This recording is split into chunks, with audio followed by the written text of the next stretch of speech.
This episode of the Busted Wide Open podcast is brought to you by Blueberry. Blueberry offers the best media hosting, accurate listening stats, and their all-new PowerPress Deluxe sites. A no-setup WordPress website for your podcast with all the necessary links to share your show with the world built right in. If you currently produce a podcast and are looking for a better host, or if you're looking to start a new one from scratch, head over to orbitaljigsaw.com/BWO and sign up for the best media hosting and a PowerPress Deluxe site to get your first month absolutely free. That's orbitaljigsaw.com/BWO, or just use the promo code BWO at checkout for your first month absolutely free.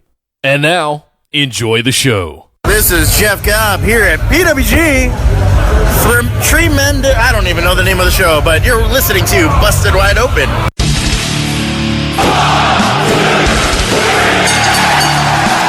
You're listening to the Busted Wide Open podcast, dropping the elbow on the hottest topics in sports entertainment and the world of professional wrestling. With your hosts, Nick Howell and Sir Ian Dangerous. Coming to you from the Orbital Jigsaw Network Arena in sunny Southern California.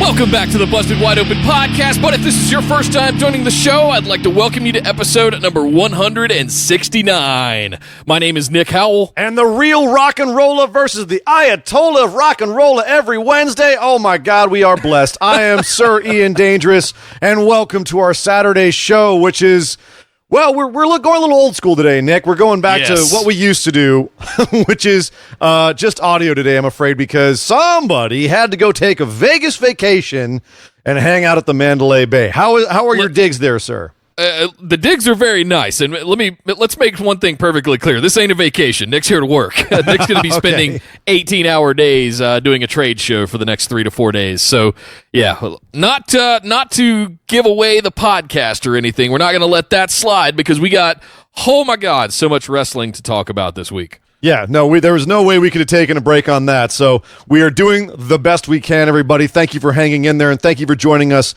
today. Yes. Nick, let's tell everyone where they can find us and how they can support the show, and then let's start talking about all of the wrestling that happened in the last few days. Good Lord, it was a crazy week. Yeah, it was. But guys, come hang out in the Facebook group with us. Just search Facebook for Busted Wide Open. Give us a like on the page and send us a join request to get in the group. That is the hub of our operation and where all the good times happen. But you also want to get in on our Discord server right after that, because that's where all the live chats happen for every show throughout the week, as well as every pay-per-view. We have dedicated, spoilerific conversations that go on infinitely throughout all of the major shows. Sasha Banks, WWE, AEW, New Japan, NXT, everything. We have dedicated channels just for it, including one for the upcoming Crown Jewel pay-per-view happening later this week, and Survivor Series happening, as well as Full Throttle. I don't even know what it's called. I don't know. An AEW show that's coming in a couple of weeks. We definitely have some in there. So join us in the Discord. Come give us a follow on our Twitter and Instagram accounts at BWO Podcast. Streaming live, except for this week, every Tuesday at 8 p.m. Eastern and every Saturday at 3 p.m. Eastern. YouTube.com/Busted Wide Open is where you can find us there. We are on a race to 1,000 subscribers. So make sure you're subscribed to the channel and got that little notification bell checked, so that you get alerted anytime we put up new videos and new content or go live for one of our major episodes. And last but certainly not least, we want to thank all of our patrons. Thank you guys so much for being a supporting member of this, the fuel of our machine that is the Busted Wide Open podcast. And if you would like to get in on some of that, head over to patreon.com/BWO. Sign up for one of those awesome reward tiers, such as the ability to get listener questions for our weekly series called Patron Mailbag that we're now live streaming as a separate series on our YouTube channel. We get to spend a little bit more time and dedicate some more attention to those wonderful questions that our listeners send in. But you got to be a $5 patron to be able to do that. Bonus episodes at the $10 tier, sweet swag at the higher tiers, all kinds of good stuff over at patreon.com/BWO. But Ian, man, a lot happened this week. Yes, sir. This is our big show, and for a reason. It's going to continue to be so because we got to talk about AEW today, NXT, SmackDown on Friday nights, plus a whole bunch of other stuff. Nick, normally we start off with SmackDown, but it was on FS1 this week, and I don't know if it was because of that or the go-home show to Crown Jewel or what it was, but frankly, SmackDown was... Well, it was kind of a dumpster fire this week, so I put it later on our show today because I just had to start the show talking about AEW. Well, to get into AEW this week, you really have to understand what's been happening with the developments around Chris Jericho's current title reign, the formation of the Inner Circle, had the relationship that he's had with Cody, the differentiation of what MJF is or isn't doing that we still really don't understand. There's a lot that went on this week. Yeah, and it was a lot of fun. We had 2 hours of plot, and then we also had 2 hours of nonstop wrestling. In fact, the show started off in the middle of an announcement for a match. There was no promo to start the show. There was no pyro. We started off and, oh my God, we're having a match. And not just any match. It was one of the semifinals of the Tag Team Championship tournament, this time between the Private Party and the Lucha Brothers.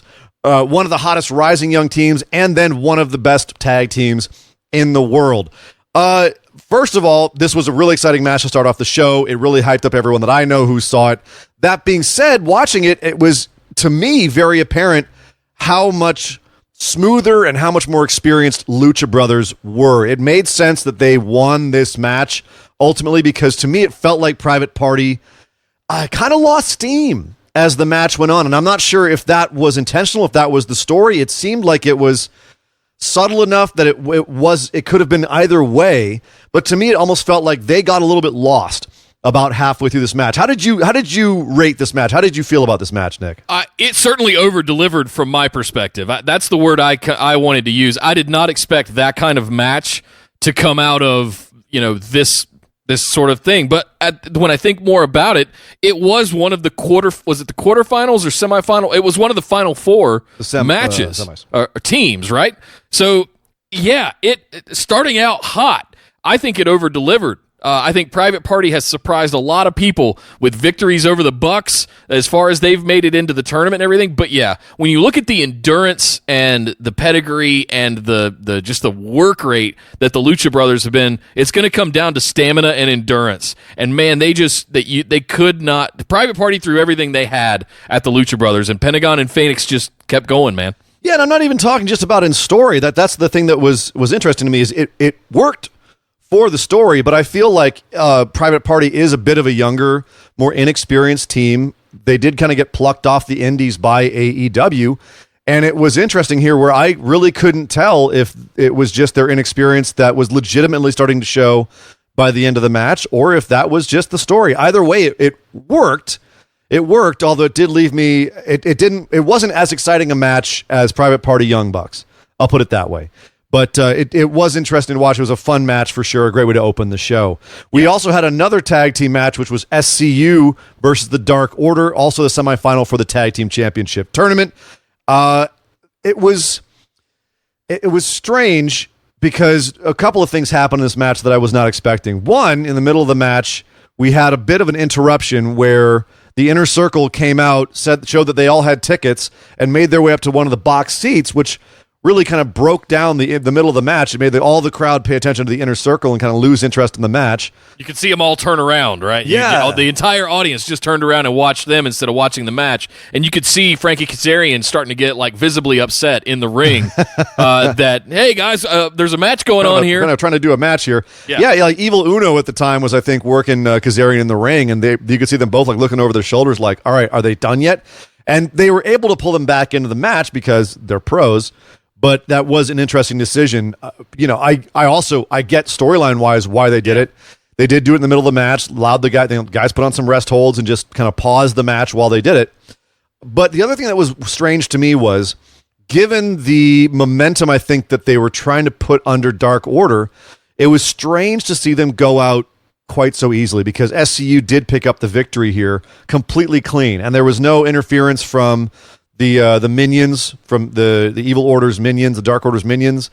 It was just a straight up match. and SCU won. I ultimately think, and tell me what you think, Nick, I think it's a smart idea to have the finals be SCU, especially given the storyline they started last week with the Lucha Brothers taking out Chris Angel, the fallen angel, Christopher Daniels. Ouch. Sorry, Chris. But that made a lot more sense that they would have that be the finals than have Dark Order go all the way, because I feel like they haven't quite presented Dark Order well enough yet. Do you know what I'm saying there? Do you feel what I mean? I do, and they came out hot representing them, giving them some of those squash matches when they first started, whether it was in the pay-per-views or whatever. But when they announced this tournament, they gave Dark Order a bye. Yeah. So it was one of those things where you're like, holy shit, okay, we're all in on Dark Order at this point. But I had some different things that, like, I thought maybe we'd get an SCU, maybe a Scorpio Sky run-in just to get one back during the Private Party Lucha Bros match, somehow to mess them up. But then I started just getting in my own head about that stuff. This all played out pretty straightforward, and we end up with a good storyline final of SCU and Lucha Bros, like you were describing there. Yeah. So I wanted some other interjections and some interferences to build some story. Maybe Scorpio Sky just couldn't wait, and he had to go out and get one back for Chris Daniels during the Lucha Bros Private Party match. Just didn't ultimately happen. I kind of expected that, but I like this better, where they settle it in the finals of this tournament. And it's funny, I think the only team that really didn't get to look good in this tournament was the Best Friends. You had the Young Bucks, who came in as one of the early favorites, and they went out to Private Party, which was the right decision. The Young Bucks are the Young Bucks. They're going to be just fine. So Private Party gets a nice win there. Lucha Brothers and SCU in the final, so they're obviously fine. Dark Order gets a bye, so that keeps them looking strong because they came in looking strong. But then Best Friends, not only did they lose in the tournament, but then they went on and had a match with the Young Bucks later where they lost again. And, the stakes of that match were pretty much established as, the Young Bucks and Best Friends both lost in the tournament. They need to get the momentum back. They need a win in the win column. And it's about as thin of an explanation for stakes of a match as you're going to get in AEW without turning into WWE, where the stakes don't matter and there is no explanation. So it's interesting that only the Best Friends came out not getting a little bit of a rub on this. But it's something just I'm pondering in terms of how they're writing their storylines. Is they're mostly doing a good job of making everyone look good, and I'm just wondering if they have plans for the Best Friends down the road. I'm happy to wait and see. I'll put it that way. There was a backstage moment we had with the Best Friends where they had their dressing room or whatever, or they were over at their house. No, I'm sorry, that was completely wrong. That was on YouTube. This highlights something that I wanted to talk about this week. The lines between what's going on with AEW on YouTube. There's now like 3 or 4 different series on YouTube. You've got Being the Elite, you've got the Road to stuff, you've got AEW Dark, and then they just started a new one where they're doing like ordering room service on the road, and 2 different teams come in. Like this week it was the Bucks and Chucky T and Trent Beretta. So I got to see the Best Friends doing something. It was just on YouTube, and it's kind of the mindset that what they're doing is working. It's one big universe of AEW where it's now the Elite stuff and the Dark and everything's just blurring together. It's like you guys just witnessed. It's working. What they're trying to do is working. Well, and also, one of the topics that a lot of people are discussing is ratings right now, and we'll get into that in our news segment later. But one of the things that they're, I think, accomplishing with this is the fact that a lot of younger people don't consume strictly as it's live on TV. Yeah, that's not how they consume their media. It's across all spectrums, whether they watch it on YouTube or save it in a box or stream it later or whatever it is that they do. There's a lot of different ways to consume the information. So having a multi-cross platform experience, I think, is a smart way of doing it. We have a lot of listeners and fans of this show that actually don't watch the TV programming. They just listen to us. So that's another medium that they're consuming information, right? We could theoretically count as that, yeah. But that's also to do with just how much stuff there is out there. Like, just even trying to keep up for this show is overwhelming, and I can't even imagine if I was trying to actually watch literally everything that was out there, because there is just so freaking much. Yeah. So yeah, it's a competition for your eyeballs. And your ear holes, and that's what it comes down to. There's so many wrestling podcasts and shows out there now trying to capture the lion's share of the content. So it blurs those lines as well. Where are these fans that don't watch the TV getting their information from? Is it an accurate source? And, you end up with all these clickbaity sites that it's all one big thing, right? That sure. It's one big problem where we get a spread of misinformation and all. Like, I don't want to get into that side of the world, but there's so much going on right now. It's not just the shows themselves, the auxiliary content outside of what's actually being broadcast on television is a whole other side of this industry. Well, the smart thing about it as well is that if you are doing a lot of other stuff on YouTube throughout the week, plus you not only have your Wednesday show, next week you've got the Tuesday Dark, AEW Dark, and then you've got internet shows happening on multiple different channels throughout the rest of the week. You're keeping eyes on your product all week long. If someone wants to be a dedicated AEW follower, you've got lots of stuff to watch all week long, and it keeps your mind on AEW. So I think in that sense, it's a pretty smart move. Yep. Another thing that happened was, surprisingly enough, a rematch. Kenny Omega versus Joey Janela. They made it make sense, though. Thank God. Nick, a logical explanation. It's funny because this was apparently a last-minute call by Tony Khan because the Kenny Omega Joey Janela match on AEW Dark was so well received. They decided to have another one. Tony Khan thought it would be a good idea to have it on TV, but they found a way to make it make sense because the other match was a unsanctioned match.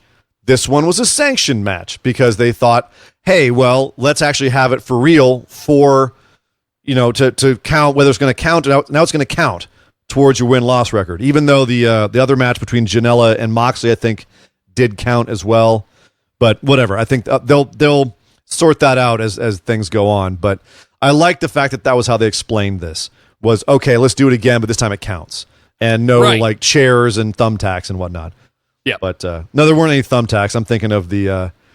see, so much wrestling, my mind is You're getting thinking of the John muddled. Moxley match where he dropped Joey Janela on his bare feet. God! I'm thinking of Brian Cage and Sami Callihan is what I'm thinking of.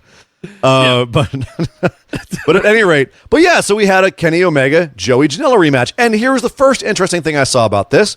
Kenny comes out and he's announced as the Mega Campeón de Triple A because he just won the AAA Mega Champion belt off of Phoenix this last weekend, which I thought was very interesting. They never announced Moxley as the NJPW US champ, but here they're announcing, because they have an actual association with AAA, but they're announcing Kenny, and they're saying he's going to defend that championship, but he doesn't bring out the belt. And I thought that was interesting. Why do you think? I have my own opinion on why, but why do you think he didn't bring out the belt, but they did announce him as the champ? For the same reason Moxley didn't walk out with the NJPW US title. At the same time, I don't want them there promoting AAA, even though we had a tag match for the AAA tag titles between Lucha Bros and Young Bucks when that was going on. They brought the AAA tag titles out. Right, and they challenged for them. Where's the line? Where is the difference between the two? Here's my theory, because you made a perfect point, is that the Lucha Brothers and Young Bucks brought out the titles. Kenny wasn't being challenged for the title. Had Joey been challenging for the title, I think he might have brought it out. That's the only thing I can think of that would have made sense. Okay. So that's kind of what I'm guessing here, because they did announce him as the champion. Do you think Joey will ultimately, based on these last couple of matches, challenge for the AAA title? No, I don't. Joey doesn't have any association with AAA, 1. I don't think they would like his style of wrestling down there, 2. And 3, he just lost to Kenny Omega twice in a row. So, he's got no reason. You haven't earned your opportunity, even if they would. Right, exactly. So, I'm a little worried about Joey finding his place. He's lost time and time again, which may just be his thing, is go out there and have matches where he gets the crap beat out of him. But I don't think he's won a match yet. Maybe that's his idea. I'm gonna be the Brooklyn Brawler of AEW, but who knows? I mean, which would be, I don't know, if he's going to go out there and have matches like this with Kenny, then knock yourself out, brother. Yeah, I'll watch these matches. I've watched the unsanctioned match a couple of extra times. It's just so good. That's my jam. Like, that match was, if you want to describe like Nick's favorite kind of wrestling match exhibition. That was it. Just no holds barred. Everything. Bring all the weapons in. Even the broom with the barbed wire. Fine. It's fine. I know how much you hate it, but just fine. Bring in it doesn't matter. The stop sign. Yeah. The kitchen sink. At least there wasn't a ref there to stop the match. Oh! Well, we'll get to that. Well, I've got something to talk about with that this week, actually. That actually has to do with AEW, but we'll get into that later. Yeah. But yeah, so Kenny Omega versus Joey Janela. Joey Janela shows he can wrestle. This was a fun match as well. And this doesn't even get into the fact that after this match was probably the most entertaining thing on the show. AEW across the board, it was putting on an entertaining show from open to close. The matches had meaning, and even when they didn't, they were entertaining. You know, they gave you a reason to care. And then we had the main focal point of the show, which was Cody came out to, quote, address his future.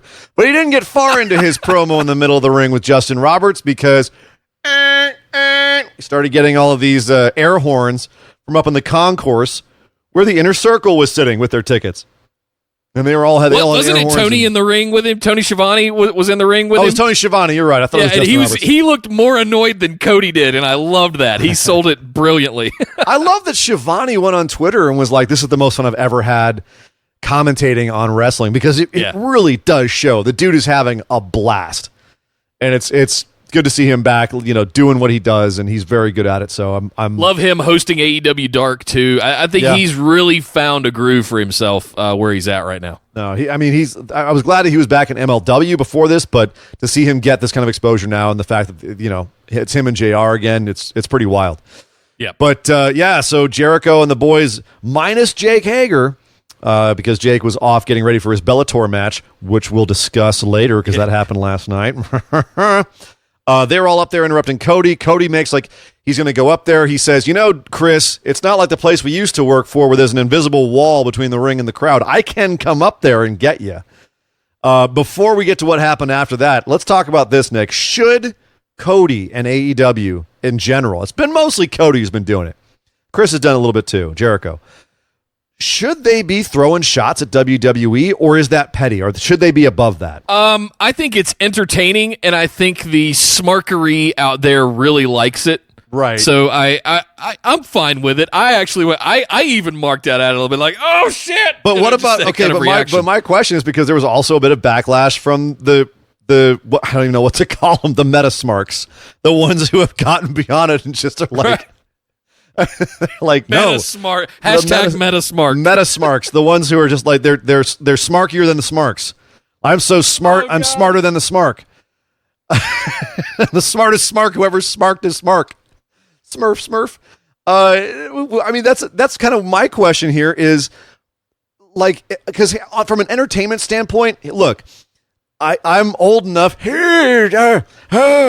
Back in my day, when they used to throw shade at WWE and other programming, they threw belts in the trash can. Like, they would really throw shade at WWE. Like, it was brutal. This, to me, just comes off as lighthearted tweaking. Like, things to make people in the audience going, oh, you know what I mean? Like, they're not even really shooting shots here. No, it's all in good fun. I bet Vince even laughed if he barely watched it. I'm sure. Like it's lighthearted tweaking at stuff that WWE does. I haven't heard them really come out and take a hard shot at WWE yet. Ain't nothing like Cody taking the sledgehammer to the throne, right? Yeah, to me, it's not serious enough to take seriously. When they come out and they actually like do a really hard shot at WWE, in my opinion, then we can talk about whether that's they need to be doing that or not. To me, right now, it's enough to kind of set off the fans they need to be setting off. You know, the ones who want to hear this kind of stuff. And if you're the kind that like you shouldn't mention WWE at all, you know, they're not doing it enough or seriously enough for me to think that it's actually them taking pot shots at WWE. Like it's really they're not slinging cannonballs. There's more like, you know, some wooden arrows here. So, yeah, I think, and this is kind of fun. It's fun, you know what I mean? And I think it will increase the more WWE guys they get in AEW. But at the same time, it's not the center of their programming either. You know what I mean? Like WCW used to do whole matches to thumb their nose at WWE. Right. And they're not doing that. It's occasional, like one-liners, off the cuff kind of things. I like the way this built, though. That's what I want to say. From the interruption and just being assholes with the little air horns and and it just, I'll come up there and he's like, oh, really, Cody? You gonna come up here by yourself? Nope. Cue Dustin's music.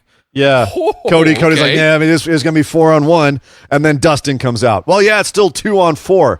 All right, then MJF comes out to a huge ovation, which is awesome, and then it's still 3-on-4. Who should come out? DDP to a huge ovation, and all four of them start marching up there. MJF is flipping the diamond cutter upside down because apparently he's watched Ready to Rumble, and yes. And they all roll up to the concourse where the Inner Circle locks themselves into the luxury box. And then probably one of my favorite non-wrestling moments in AEW so far happens, where they look at, the Inner Circle is hiding behind this door, which has a giant plate glass window on the top of it. And Cody just kind of looks them in there, thumbing their nose at him, and he shakes his head, looks at MJF. They don't even say a word to each other. He looks at MJF, nods at him. MJF takes off his scarf, which Jericho had made fun of earlier, which was wonderful irony. Takes off his scarf, hands it to Cody without even hesitating. Cody wraps his hand in it and punches through the window, unlocks the door. They all roll in there, and the brawl begins. Awesome. Brilliant little details like that make a segment like this badass. That's memorable. Like, you want to talk, Vince talks about moments, having moments. That's a moment. Yeah. Because it's a brilliant, small detail that feels badass. And it also shows the current relationship between Cody and MJF. MJF is a douche, but he's also an ass-kissing douche who knows where his bread is buttered. And he's also a dude you kind of want on your side, even though he's a douche. Right? So that was a cool little moment. This ended up out in the concourse with fans. Who was somebody's? I think Cody shoved Jericho's face into the Dippin' Dots, and we got a nice line from JR. Dots, not the Dippin' Dots. Oh, you son of a! Oh, poor Dippin' Dots. And my best moment, you liked the plate glass thing. I love that as well. But my favorite moment was Jericho being held back, emotional, crying with his ticket in his hand, going, "I've got a ticket, you psychopath." So he's trying to make his case justified for interrupting Cody by saying he was just a dickhead fan with a ticket and an air horn. Yeah, not to be Sir Michael Cole dangerous, but vintage Jericho. Vintage Jericho. Yeah, brilliant. This whole segment was exciting. It was fun. It built story. Cody got taken away by security and held on the campus. So it was great. Good stuff. Great middle of the show. Keep us entertained. Build Cody versus Jericho. Great stuff. How do you feel this contrasted to like a WWE brawl? Because we see these all the time in WWE. How do you feel like this contrasted with that? We had one with AJ Styles in, I believe, was it Daniel Bryan, where they were going after the merch tables and stuff like that? Yeah, and I think AJ and was the hot covering dogs Daniel Bryan and all that. Mustard. AJ's the good old American Southern boy, loves hot dogs and all that. And Daniel Bryan is trying to be Mr. Eco heel that he was earlier this year. Yes, that to me was about as close as WWE gets to how good this was. Usually it's super tropey. It's not that fun. You're like, okay, yeah, great. He threw him into the trash can. Of course, I felt this was super tropey. It just was over quick enough that I didn't get sick of it. Right. I think that this was actually very close to WWE's. It just wasn't drawn out, and you weren't sitting there going, "All right. When are they going to get the mustard?" Because Vince loves mustard on things. If you've ever noticed, by the way, if you have a brawl and there's mustard around, someone's going to get mustard on them. Because yellow looks really good on TV. It's the color. It's the color contrast. It's the reason why it's one of the color bars when they do testing. You might be right. Do you have any idea how hard it is to get mustard out of clothing? I'm just saying. Yeah. So this was a great segment, and as I mentioned, we also had Best Friends versus Young Bucks, where the Young Bucks accepted the challenge from Santana and Ortiz. We also had a women's match. Jamie Hayter, nice, from Stardom. All right, she's going to be here too, versus Britt Baker. Britt Baker picking up the win with a lockjaw.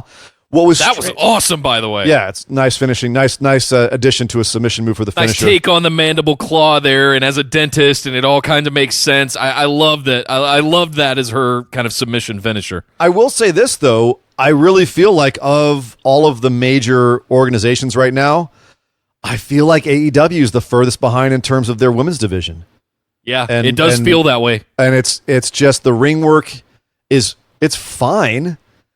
It's there. They've had a couple of decent matches. They've had a couple of pretty good matches, but it's not consistently on the level that NXT or even the WWE main roster is. Well, I think I talked about this last week. This summer, throughout all of the build to things like All Out and a couple of the pay-per-views we also had the content on YouTube of building up AEW on its own. Yeah. That had Brandy Rhodes going around and signing Britt Baker and Nyla Rose and Allie and Kylie Ray, who is now gone. But I mean, there was this build to what was going to be. Oh my God, this is going to be an amazing women's division. And now Riho's your champ.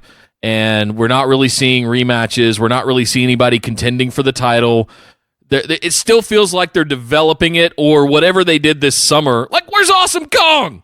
Right. What, So all of that feels like it was for naught, or it was kind of a waste of time, because none of the stuff they built this summer, outside of Britt Baker, has been leveraged so far. Yeah. So that's my only take on it. And there was a strange thing in the back where, after losing, Jamie Hayter was getting interviewed, and before she even got anywhere in the interview, it was completely weird, where you have Brandy step in and shove Jamie Hayter out of the way, and then get up in the interviewer's face and just kind of point at her without saying something for a second, and then just storms off. And that was the end of the segment. And I was trying to think what could have possibly been the purpose of that.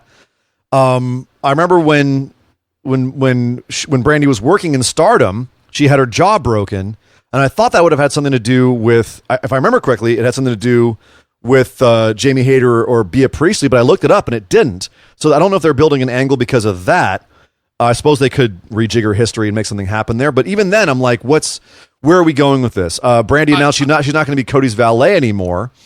So yeah, I'm not convinced their women's division has all the pieces it needs or all of the storylines it needs yet. I think it's their weakest point. It needs its top of the card, where you've got a Britt Baker and a Bea Priestley just in a main feud. Like, they haven't really established who's who yet. But Riho is the most over of anyone in the women's division right now. I think hands down. But I'd put Nyla in there too. Nyla, but she's working heel, but sure. and there's certainly divisiveness about her, but I think that Riho is the most over in terms of like a character just across the board. But as we've mentioned before on this show, and I think is fairly conventional wisdom, she's not even as good as Kairi Sane or Momo Watanabe or Asuka. Like, she's not on their level by a hefty margin. Yeah. So, and if she's your top, and I'm just talking about Japanese talent right there. And then you've got Britt Baker, who to me is very good, but she's not main event yet. I don't think she's anywhere as good as someone like a Rhea Ripley or a Bianca Belair or anything, or even still Candice LeRae. A little bit of green, a little bit of amateur in her that we've got to rub that off and polish a little bit. But she'll come around. Give her 6 months. You see what I'm saying? Like, for there was rumors that Tessa Blanchard's contract was up within the next month over the last week. It's not true. Her contract's not up until next summer. But if I'm AEW, I am sitting there like a damn vulture on the fence, waiting for Tessa's contract to come up, because you need a piece like Tessa Blanchard in this division. Bad. You need someone like that who is a legit star, who comes out and has the star presence, because frankly, no one they have right now, with the exception of maybe Awesome Kong. And I think Nyla has a presence, but she just hasn't had enough. People aren't used to her yet. But there's no one else really that's giving me that feeling of being a main eventer, of being a star. If I'm Tony Khan, I'm going to take it one step further, and I'm looking at Impact myself as a vulture. How many zeros do I need to put in the check to just absorb all your talent? There's a lot of women there who have signed longer contracts, who are going to be under contract for a while. Impact was very smart. That's what I mean. Getting their contracts how can I go up one level and just absorb all of your existing contracts? Tell me how many zeros. You're talking about AEW buying Impact? Yeah. It can't be that much. Oh my God. Sorry, Impact fans. God damn. Listen, the promotion itself and the events that they're putting on, we saw Bound for Glory. We also had an amazing Slammiversary this year. But outside of that... Oh my God. I don't think you understand how business works. Their Impact's not selling to AEW right now. Okay. I understand where you're going, and this is going to be a great YouTube clip. Nick Howell shoots hard on Impact Wrestling. It'll be everywhere, right under Simon Gotch. But no, right. I don't see Impact as selling out anytime soon. Ring of Honor is more in danger of that. But we digress significantly. Let's talk about the last match here on AEW because we got plenty more to get to. Yes. Moxley versus Pac. Is it Pac or is it Pac like pack it up, pack it in, let me begin, I came to win, battle me, that's a sin? Or is it Tupac like there's one of them and he's number two and he's going to drop an elbow on you? I don't know. How is like it? Tupac. Is it Pac? Okay, so I've heard it both ways. I've heard him pronounce it both ways too.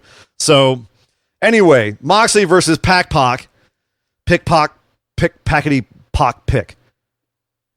This was a great match until the first time that we had the time limit come into play here in AEW.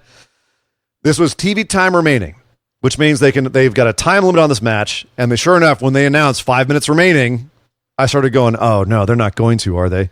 1 minute remaining, and they start getting people start getting worried, like, are they going to pull it off in time? Who's going to get that last minute finish? And sure enough, right at the end, there's a cover. Nope, kick out. We go to time.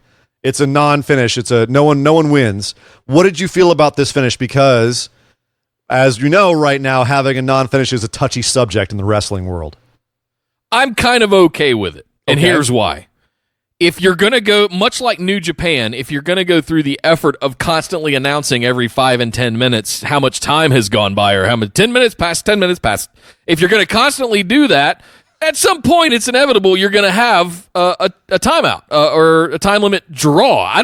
It's interesting that it's a non-finish versus a time limit draw. I thought that was interesting, but I'm not mad at this at all. The promos that Pac was cutting backstage after Moxley attacked him last week, woo, with a bloody face, and he just went straight into camera. Yeah. My God, and I was overly hyped about this match between these two, just absolute brawlers. I'm surprised each other to shreds. I'm surprised Moxley was able to do the match. I didn't know Pac had an exploding chair. Came out, hit him with a chair right as a pyro went off. It sounded like he exploded on him. Yeah. So I think this match was fantastic. It's a time limit, no finish apparently, and let's see more of it, frankly. Well, and it's a way to keep both guys strong. No one gets a loss, no one gets a win. It's a little bit disappointing. It was fun to see Moxley hit the ref with a Death Rider afterwards, for which he was reprimanded. And if he does it again, he gets fined, which I guess means you can hit the ref twice, because this is the second time he's attacked a ref. You get away with hitting refs twice, and then you get a fine. So it's good to know. If I was a ref in AEW, I'd be seriously worried for my health right now. Yeah, watch out, Red Knox. Two Earl, you can't shots. put hands on Earl Hebner. I wouldn't stop him. I don't think Earl could take a bump anymore. No, he might explode into dust like Spider-Man. But at the same time, yeah. So hey, I don't know. I think if you put hands on Referee Aubrey, the whole audience will stab you on the way out. Oh God, they'll jump the rails. That'd be bad. Yeah. Oh, bad. But yeah. So now Moxley and Pac pickety Pac. Peckety Pac. They will. They're both going for. Looks like Jericho after Cody. I would imagine they're both going to take their shots up. I think. Well, Moxley's going for Omega still. They got beef. Kenny, yeah. So we'll see where it ends. This was just a way to have these two guys face each other, but not really have a significant outcome. A little disappointing. Keep interweaving the storylines, you know. But as you said, this is all good stuff. As you said, this is also AEW's way of saying, see, the time limit matters, so pay attention. So that was nice. Coming up on AEW Dark this week, we had some dark matches. Sonny Kiss and Dustin Rhodes versus Peter Avalon and QT Marshall. You had Jimmy Havoc versus Darby Allin versus Jack Evans. I cannot wait to see that match. Guaranteed it's a barn burner. And they're going to spend more time in the air than they will on the mat. Yeah. There's going to be some crazy shit, that's for sure. Emi Sakura versus Sadie Gibbs versus Penelope Ford versus Allie. Come on, women's division, prove me wrong. And finally, if you weren't aware, next week, Rick and Morty to AEW. Rick and Morty to AEW. You heard it here first. Probably not first, but if you didn't know, now you know. Trust me. If you don't know what I'm talking about, just wait till next week and you'll see. You'll see. Is this going to be another one of those things like Jay and Silent Bob being ringside in the audience for a promo of something? It'll be a little bit more so. If you don't know and you don't feel like Googling it, just wait till AEW next week. You'll see. Okay. I'm preparing to be very entertained by what they have planned. So, Nick, that is AEW for the week, but that wasn't the only thing that happened on Wednesday, because Lord knows the other program had some aces up its sleeve. That means we have to head over and talk about NXT. Oh boy, there is a lot to unpack about this episode, and we're just going to start at the end. Yeah, let's not go through it. We went through AEW like from front to back. I got to move around NXT. There's no way I can wait till the end of this segment to talk about this. We had two things happen at the end of NXT that absolutely dropped the atomic bomb. I love the fact that on Wednesday we get these two shows. AEW putting on a fantastic, just basic good wrestling show. And then we go over to NXT, and our main event is Keith Lee versus Dominic Dijakovic. Dijak versus Roderick Strong for the North American Championship. And they had... Nick, am I wrong to say this is one of the best TV matches we've ever seen in NXT? I mean, you'd have to go in there and talk about Finn and Shin. No, because that was pay-per-view. So Sammy and Shin was pay-per-views. I'm talking TV. Yes. Yeah, I'm going to say it's already in the match of the year top contendership.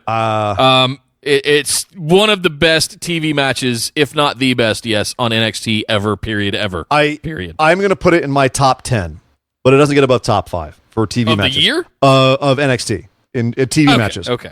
Of the year, also, I think it'll be in the top 10, but I might even be out of the top 10 by the time the year's done. If I think back on some of the matches this year, like, it was a good match. Let's not get too crazy. I've heard some people call it the best NXT match of all time, to which I say Kyle O'Reilly, Pete Dunne for the UK title, or Adrian Neville versus Kevin Owens, where he deadlifted him.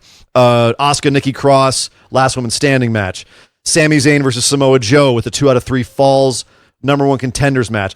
I think it was last year, Mustache Mountain versus the Undisputed Era for the tag championships. Cesaro's match was William Regal's last match versus Cesaro. Roderick Strong versus Drew McIntyre. I'm literally just like off the top of my head, some of the best matches I can think of in NXT history. This was a really good match. It deserves to be in the conversation with all of those. But let's not get crazy. It was just a really, really, really good match. All three of these dudes over-delivered, hands down. My point is, this could have gone farther. It could have. We Absolutely. finally saw Dijak whip out his Fosbury flop, which if you didn't know, a 6'7" guy can do a Fosbury flop. Now you know. Keith Lee busted out his Tope Con Hero. What? We had them. They botched a stalling Tower of Doom, and it still was one of the coolest things in the match. Like you had Keith Lee going to powerbomb Dijak off the top rope, who in turn was trying to superplex Roderick Strong, and they were obviously going to try and stall it and have them just stand there with, Strong balanced on top of Dijak, balanced on top of Keith Lee, but they couldn't quite get Roderick all the way up, so Keith Lee pulls down on the whole thing, and Dijak muscles Strong up, and they pull it off, and Keith Lee uses so much force to throw them down, he flings himself backwards through the ropes. In, again, a botched spot, and still ridiculously badass. This match was also nonstop. These three, this is how a three-way match should be. Yep. And I love Roderick Strong just bouncing off of both of these guys. Like he would try to run at them, and boom, he just bounced off. I love that Roderick Strong, as the bell ringing at the beginning of the match, rolls out, and then you have the face-off. I love that you had the face-off when the ring announcer was announcing them, and you had spotlights, floodlights on Keith Lee and Dijak. That was a brilliant story. And they were just facing off. This is good. Lee Dijak 5, but Roderick Strong at the same time is trying to keep either of them from winning or beating him so he can keep his championship. That was the story. And at one point they even murdered him on the outside. Dijak gives him a feast your eyes on the outside, and Keith Lee pounces him out of the scene. And they just look at each other and go, should we go pin him? Nah, let's get inside and you and I beat each other up. Dijak's like, in the ring! Great stuff. Really fun. For those of y'all who were wondering why we were talking so much about Lee and Dijak when they got signed, this is why, guys. This is what they do. The best big man matches since Mike Awesome, Masato Tanaka. Let's get his glory. Yeah, so it was great stuff. Strong did retain. He sneakily he gave Keith Lee a knee out of nowhere and rolled him up and pinned him, but I don't think this is done yet. Oh no. No. We got War Games coming up. There's still going to be yeah. plenty of hostilities. It's just a matter of who goes where. But we had a wrench thrown into that as well because the Undisputed Era came out to pick the bones after the match was over, started beating up Keith Lee. So who should come out to save Keith Lee? But why not? Ciampa. Tommaso Ciampa. That bald bastard. It's son of a... Can we even call him that anymore? He's face now. Okay, we have to call him Daddy now. Out comes Daddy. Ew. Out comes Daddy. Hello, Daddy. Tommaso Ciampa, it's Daddy. I like his face on the Tron now, too. That was kind of creepy looking. Daddy's face. Daddy's face is on the Titantron. Daddy's here with his crutch. He's here to regulate. Hi, Daddy. Okay, that's enough of that. So Tommaso Ciampa comes out to the ring with his crutch, and he's not there long before he gets assistance from Johnny Gargano. They kind of have a little tense moment. We're like, I don't know how I feel about you, but all right, enemy of my enemy is my friend kind of thing. DIY chants in the crowd, and they're getting into it. All right. Yep. And they all face off, and of course, everyone's chanting for you-know-who, Finn Balor, and they get their wish. Out comes Finn Balor himself, who gets in there and stands between Johnny Gargano and Tommaso Ciampa, and everyone's freaking out because, oh my God, it's Ciampa, Gargano, and Balor versus the Undisputed Era. This looks great. Finn, what are you doing? Finn Balor Pele kicks Johnny Gargano in the head. Into the next universe. Levels him. Might have been one of the most beautiful Pele kicks I've ever seen in my goddamn life. Johnny, an Undisputed Era, like a pack of hyenas, just fall pounce on Ciampa. Like while still like casting glances over at Finn, who's just kind of standing there like he's stoned. Like Gargano sold that like he got shot. This whole thing was just so beautifully executed around the board. Ciampa eats a couple of knees to the face. He's dead. Balor goes outside, drags Gargano around, throws him through the barricade into a bunch of dudes in the audience. There's a little kid who tries to jump Finn Balor as he's beating up Johnny Gargano in the audience. I don't know if you've seen that. Go back and watch it. No. As Finn goes out to collect Johnny Gargano, there's a dad who's holding back his kid because the kid's trying to jump Finn Balor. Oh my God. This kid was so mad. It's still real to him. It's still real to that kid. Oh, it was great. So Finn then he gives Johnny just an absolutely somewhere between a brainbuster of doom and like just a Rob Van Dam DDT cell. He just murders him on the ramp, and then that was a lethal brainbuster, Oh, straight my vertical, soul. just nasty on the ramp. And then he gives him. This is where I got chills, Nick. Double guns, points him right at Gargano's face. The rock and roll, the real rock and roller is back, and he even said so later on in the week after SmackDown. He was on backstage, and Renee was interviewing him, and he said, I feel like the Prince is back. He almost said it, Nick. What's scary to me is, so you were doing your booking for the year, right? Like what you would do to book things, and one of the things you said was Finn Balor goes, Prince Devitt comes out as the Joker. And I was like, it's never going to happen. Not in WWE. No, they can't do that. They can't possibly do it. AJ and the Good Brothers forming up the Phenomenal Ones. That happened. If Finn Balor comes out as some version of the Joker within the next couple of months, we'll have to figure out some sort of punishment for me because I absolutely crapped all over your head on that. But he's not. But I'm telling you right now, he's not going to come out as the Joker because everyone's doing that. But fair enough. But I'm more interested to see if he stays around in NXT or joins up with AJ and the Good Brothers. Okay, well, again, hold on. He's staying in NXT. Stop it. Because that's my point. Is you were right about him turning and going back to his New Japan kind of ways. But I was right in that he couldn't do it on the main roster. There was no way they could have pulled it off with who he was in the main roster. Now in NXT, they can pull it off. And as you said, what in the world happens next? Finn Balor even said, if the main roster is Hollywood, NXT is Broadway. And I wanted to go back to my roots, the way an actor does when they're getting sick of the machine. Yeah. And What all I have to say to that is New York, New York. Oh, start spreading the news. I'm leaving today. Yeah, Finn, go back to New York. I love it. What happens next, man? We got War Games coming up.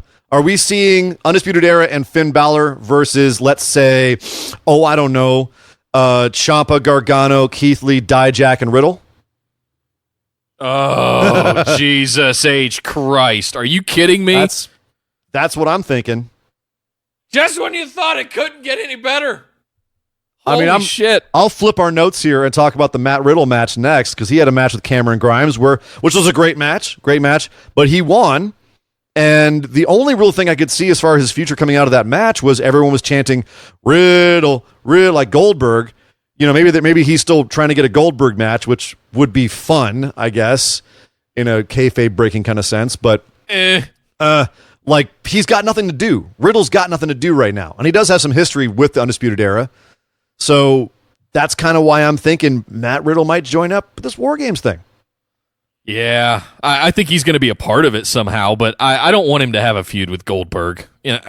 Really? He's already in a feud with Goldberg. It's just like kind of real. Sure, on Twitter. Oh, that the actual footage of them meeting backstage. Have you seen the actual footage of them meeting? I think so, but it's so painful. It's so uncomfortable. It's great. I want Matt Riddle to not be Braun Strowman. I would like for Matt Riddle to continue to have legitimate matches and title runs and things like that. Like, let's get him a title run now. He's established himself in NXT for quite some time. Let's get him involved in a title match. How do we do that? How does he get to be a part of this? Put him in the ring. Put him in the ring with a bunch of guys who all hold the belts, like the Undisputed Era. Right, exactly. Okay. I think that's brilliant. Yeah, have him do that. I want to see him doing that stuff, not Goldberg. I think anybody who's involved in the War Games match will be involved in a title picture after that. Yeah. I think Dream is still injured. I don't know how severe his injury is, but apparently it's legit. I don't know how long he's out for, but it would make sense to me. I think the original plan was to have Dream in the War Games match, and that's why Riddle is kind of circling. He's the backup plan. Is my suspicion. Total speculation. I just don't want Keith Lee to kill himself on the top and coming off the top of the cage, because he will. God. I think that. So again, I personally think we should team up Keith Lee and Dijak, have them end this kind of like Sheamus and Cesaro, where they end up on a team instead of facing off against each other, or just have them team up for one night, whatever you want to do. Or it could even be interesting where having the two of them on one team, you're not sure if the team's going to hold together. You've got Lee and Dijak who hate each other. You've got Gargano and Ciampa. Can they work together? And then there's Riddle there who's just like, I'm just happy to be here, bro. Yeah. I'm so hungry and I don't know why. So other things on NXT, we had Rhea Ripley and Bianca Belair. We've got a whole bunch of women circling the number one contendership right now. Rhea Ripley, Bianca Belair, both Io Shirai and Candice LeRae come out in the middle of this match, and there's a little bit of scuffle between the two of them. Do you think we're going to get like a tag match next week? Because Rhea Ripley goes on to defeat Bianca Belair straight up, which I think makes sense in kayfabe, but I don't know where that leaves Belair. But do you think we're having a tag match between these four next week, like Ripley and LeRae versus Shirai and Belair? Or I'm going back to the NXT Live debut on USA, where we had that lights out fatal 4-way to open the whole show, and it ended up with Candice LeRae with the number one contendership, and she couldn't get it done. Right? So all of a sudden, she's inserting herself again, and I feel like we just did the number one contendership thing. We've also now introduced Rhea Ripley. We haven't seen what we all kind of want, which is evil Shirai getting that one-on-one opportunity. So I don't know. I'm a little bit torn right now because I don't want to do the number one contendership thing again, but I still think that's the best way to determine who gets a title shot. This is kind of proving my point that I was making about AEW earlier, is any of these four women could be number one contender, and you'd go, okay, yeah. They all feel like stars. To varying degrees, I would admit, I would agree, but they all feel like they would be bigger stars. If they went to AEW, they would be bigger than any other woman they have over there.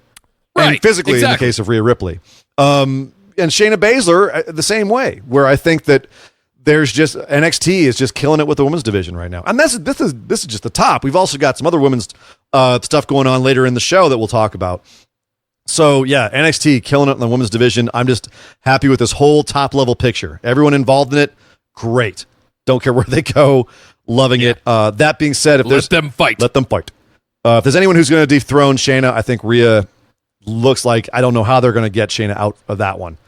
If you know what I'm saying, booking wise. Between her and Evil Shirai, yeah, I think that's one of those two has to take that belt off of Shayna. Something's pretty gonna happen soon there. too. Something's got to happen. Because I feel like people are turning on Shayna as the champ at this point. Guilty. Yeah. I still love it, but I can see how people would be getting old. We also had Breezango and Swerve Scott versus the Forgotten Sons. This was interesting. I was very threatened in this match in a way because I was just like, oh God, I want both of these teams to win. I love everybody. Stop making my babies to win. Stop making my babies fight. Whereas I was firmly on the side of Breezango and Swerve Scott. Of course you were. Of course you were. Then they did win, which I was great. But the problem is, booking wise, what does that do for the Forgotten Sons? We've now traded wins a little bit with these guys. The Forgotten Sons, I think, should be kind of a dominant team. They shouldn't be picking up easy losses. Blake sold Swerve Scott's finisher like death. Props there, but at the same time, I was kind of like, really? The Sons are going to lose again, huh? What's our plan with these guys? They're not really over. They kind of have a little bit of X-Pac heat going on here. Breezango's over as hell. Like, that's... I don't know. It's not a good sign for the Forgotten Sons if they're losing like this. The way that they staged this match, though, felt like a showcase for Killshot, for Swerve Scott. Yeah. Because he was the very last minute hot tag coming in, doing a couple of moves, getting his finisher and getting the pin. And that's what this whole, everything else that happened in the match is sort of irrelevant. That's the one thing that I took away from the match. Which he needs because, he's about to go on 205 Live next week and face Arya Daivari. They're trying to build him back up. He lost in the first round of the breakout challenge, so it makes sense to make him look great. But again, I'm just wondering what their plan is with Forgotten Sons, like where they're going to end up, because it feels like they're getting forgotten, Nick. And where's your boy Jordan Miles? I haven't seen him, but I've seen a lot of Cameron. I've seen a lot of Trevor Lee and a lot of Killshot in the last few weeks. A lot of Swerve Scott. I do not know where Jordan Miles is. Very weird to have him win the whole thing and then vanish. That is strange. Yep, very strange. Another person from the breakout tournament we had this week was Angel Garza. He was back and facing Jack Gallagher from 205 Live. They had a fun little match. Lots of business in this match, Nick, between Gallagher ripping off Angel Garza's pants for him and then both of them rolling around the ring and trying to get a pin on each other. Frankly, from a technical standpoint, it showed how great both these guys are. But we already knew that about Jack Gallagher. I knew it about Angel Garza. So it was... Yeah, this was a fun little match. I'm still uncomfortable. I don't want to see any more of Angel's Garza. I just you have a problem with Angel's dong? What's wrong with my Garza dong? Hashtag Garza dong. Those tights are just ridiculous. You realize, of course, now that Garza dong and Finn dong are both in NXT. Oh, NXT now. The world would explode should they meet in the ring. Something's going to explode. Hey-oh! Okay, Hey-o! all right. Well, moving on. We've got so Angel Garza picked up the win here. Again, nice. I think they're rehabbing some of these guys from their losses in that tournament. I wonder, because this was they mentioned a lot. Leo Rush was on commentary here. These two guys were in line. Are they lining up Angel Garza to be a contender for Leo Rush's belt? And if so, are they going to defend it on 205 Live or here in NXT?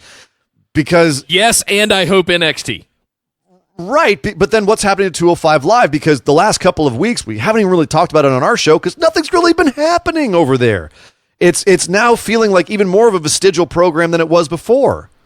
I think they've got the venues booked, and they're going to use the time to do the exhibition matches and continue to build story, but I think ultimately at a certain point, it's going to get nixed, and it's just going to be, they've got 2 hours to work with on NXT now, and it feels like some of the things are floating a little bit.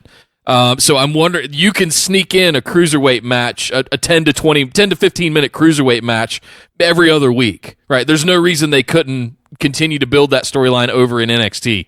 So I'm fine with absorbing it. Let's put that horse out to pasture or take it out behind the barn. It didn't work out. Oh wow! I'll shoot hard just like I did on Impact. Oh my God! 205 Live. I love all of the guys. The brand the purple brand hasn't worked out. Wow. Let's absorb it into NXT and let these guys excel in a place where they will excel. The only thing about that I'm with you on, I would feel awful if they killed 205 Live after all of the work that went into trying to make it happen.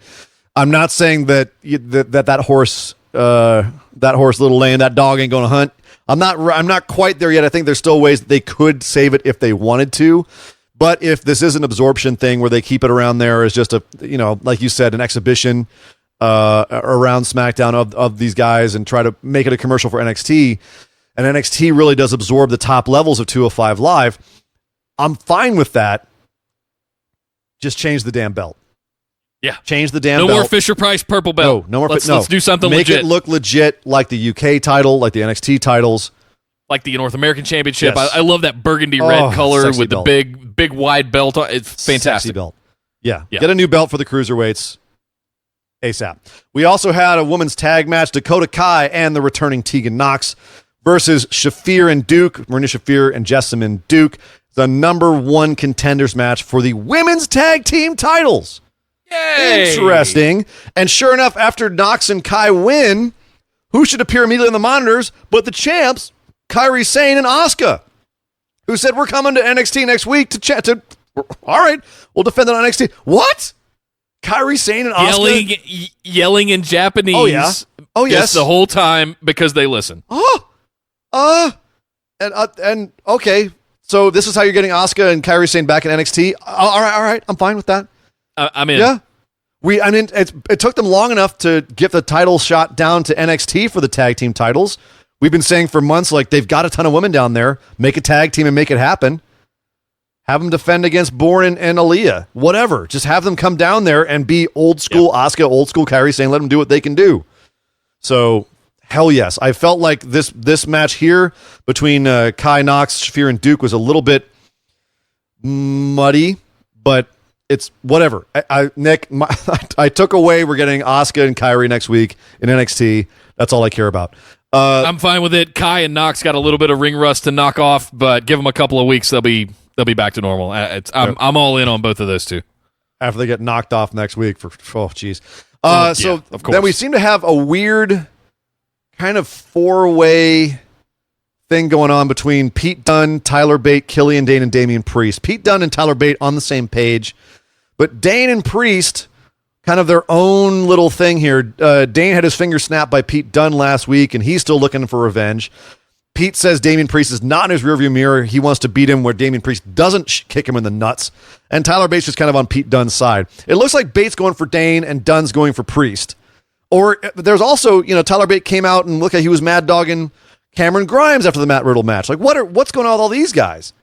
I don't know. I don't care. Just let them all have at each other as far as I'm concerned. Because all four of those dudes, yes, please. Yeah. And I love the backstage bit with Dane just wrapping his fingers endlessly. Yeah. It's like, you try and break them now, Pete Dunne. Right. Yeah. Oh, so good. Yeah. No, good stuff. I don't care where these guys ends up. It's a great thing about having a really deep roster is you can just do stuff like this. And I'm like, well, so you got these five guys all circling each other. You've got the War Games thing apparently is being set up. You've got the Women's Tag Team Championship coming next week. You have a whole bunch of women that look like they're ready for the Women's Championship.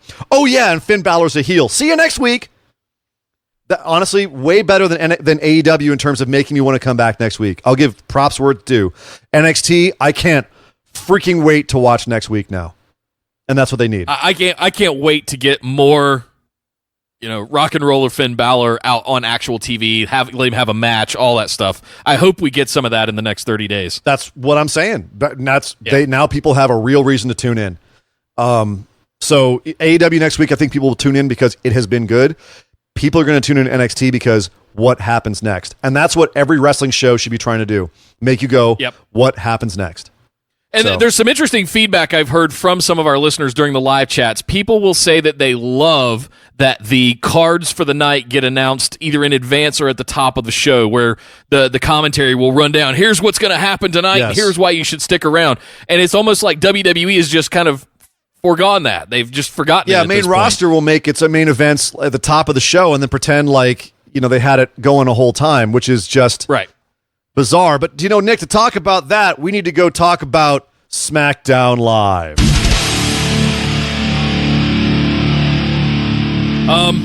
I've got a lot to say about what went down on SmackDown tonight, and, there's not a lot positive outside of what happened in the main event, frankly. This is one of the worst SmackDown episodes I've seen in a really long time, at least this year. It was really, really bad, and it was that way because it was such an on-the-nose commercial. You know how we used to make fun of NXT go-home shows when all they do is they just recap all the storylines going into a takeover, and they don't really. And then on the other side, they would also we would never really spend that much time on it because it was all just recaps of what happened at takeover. Yes, that's what this was this week on SmackDown, and. Not to mention the fact that I was in a panic 2 minutes before the show because I couldn't find channel 400 on my Spectrum subscription because it was on FS1. Like, we were on the internet searching for channel guides and SmackDown didn't have any search. It was a disaster this week. And apparently WWE had a feeling that a lot of people weren't going to tune in, so they just basically, last week we said, Nick, they're going to do one of two things. They're either going to try to put on the best show that they can so the people that find them are going to be really satisfied that they did all the hard work, or they're just not going to give a crap and just be like, screw it, we're on FS1. Let's not even try. We have our answer now. Sadly, we know where WWE's where their priorities are, and their priorities are on making that Saudi money and not much else. Not giving us a good program on TV. That being said, what's interesting to me here is more the crowd's reaction to some of this stuff, because there's us sitting at home and being bored out of our minds by this show, and then there's the people who are in the crowd who by the end of the whole show were really digging what they were seeing. So, there is some validity to them pleasing a live audience and doing that, but the problem is that they're not making good TV. No. And also from what I hear from the live audience, they're not making a good live show either, because they're having so many times where they pause stuff for recaps, or they pause for the TV audience for commercials or whatever, and they don't have a good flow to the whole show. So at least they were able to get the audience invested in a couple of segments here.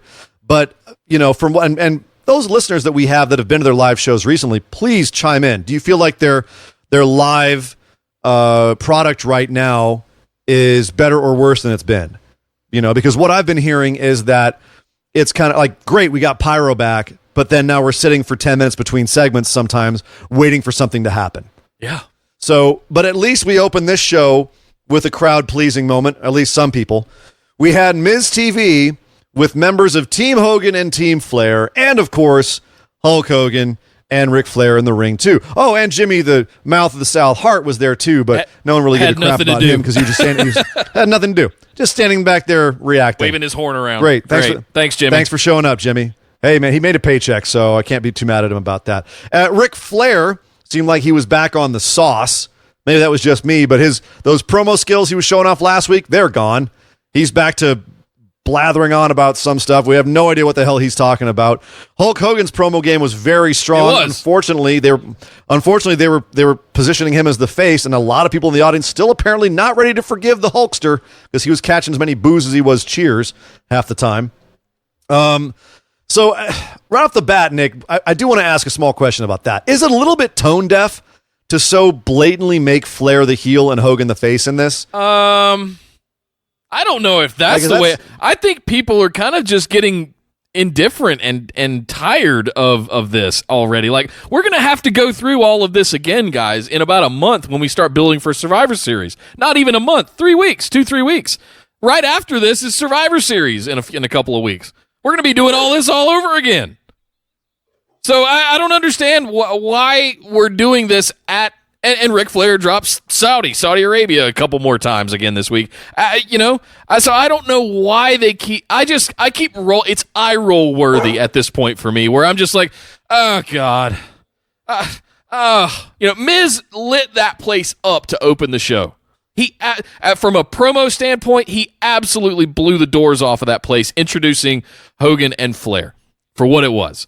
But at the end of the day, those two guys just, it was just all scripted, and I'm eye rolling, and I'm just, I don't care, and I'm not invested. I just don't care. And it's hard for me to spend 2 hours watching a program on a Friday night when I've got 20 other things to do. Like, I don't know, get ready and pack and come put all my tech, tear everything down so that I can come to Vegas and have a trade show. There's all kinds of stuff going on. But I've got to sit here and watch Hogan and Flair go at each other and call each other petty names for the first 20 minutes of the show. Come on. And then the point of the show then became, Hogan and Flair want to have a preview of the Saudi Arabia match, which is obviously blatantly trying to advertise that show. And you've got it was King Corbin, Sami Zayn, and Shinsuke Nakamura standing with Flair. And you had Roman Reigns, Ali, and Chad Gable, who I refuse to call Shorty G. I don't care, WWE. I'm not doing it. Not on my show. He's still Chad Gable, and you can blow me. I'm not calling him Shorty G. I don't care what kind of neon John Cena basketball outfit you put him in.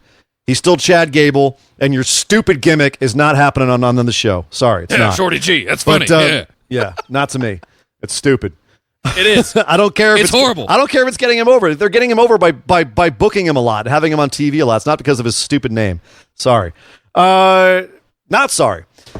So this all ended up with them saying, well, let's have a match right now. And of course, Flair's team begs off. And Sammy says, yeah, we'd love to have a match, except I'm not competing right now because I tweaked my neck. But tell you what, we'll have a match later, and this guy can sub for me. It's this guy. You're all excited. It's Cesaro, who has a really unexciting entrance, and the whole crowd just kind of went, oh, okay. Yeah.